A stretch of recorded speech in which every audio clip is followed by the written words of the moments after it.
Income tax return submit करते वक्त किन चीज़ों का ख्याल रखना चाहिए। देखिए, आजकल सबसे इम्पॉर्टेंट हो गया है आपके लॉगिन में AIS और TIS डेटा चेक करना।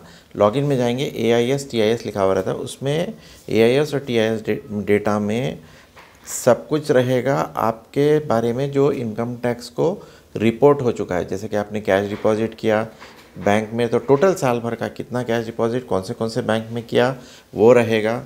फिर ये भी रहेगा कि आपने कितना इंटरेस्ट कमाया है, फिक्स डिपॉजिट से अलग रहेगा, सेविंग अकाउंट से अलग रहेगा, अलग अलग बैंकों का भी रहेगा।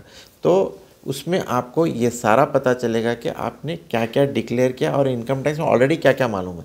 तो अगर इनकम टैक्स को ज़्यादा मालूम है, आपने इनकम टैक्स रिटर्न में कम डिक्लेयर किया, तो फिर प्रॉब्लम हो सकती है। क्या प्रॉब्लम हो सकती है कि फिर कंप्यूटर खुद, इनकम टैक्स का कंप्यूटर खुद नोटिस जनरेट कर देगा कि आपने रिटर्न में पूरी चीज़ें कवर नहीं की है।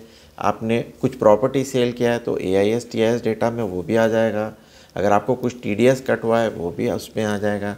तो सब चीज़ें, यहाँ तक कि आपका बैंक के सेविंग अकाउंट में इंटरेस्ट कितना है अलग अलग बैंक का, वो सब कुछ TIS और AIS के डेटा में कैप्चर हो रहा है और आपके पैन में अपलोड होके रह रहा है।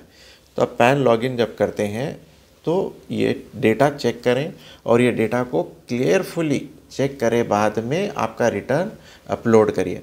तो जो वो डेटा में जितनी चीज़ें हैं आप उसे कवर करना ज़रूरी है। कोई प्रॉपर्टी आपने ख़रीदी या बेची 30 लाख से ज़्यादा की, तो वो रिपोर्ट हो जाएगा।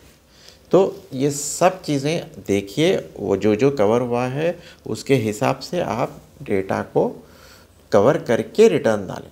ये बहुत इम्पोर्टेंट है। Thank you.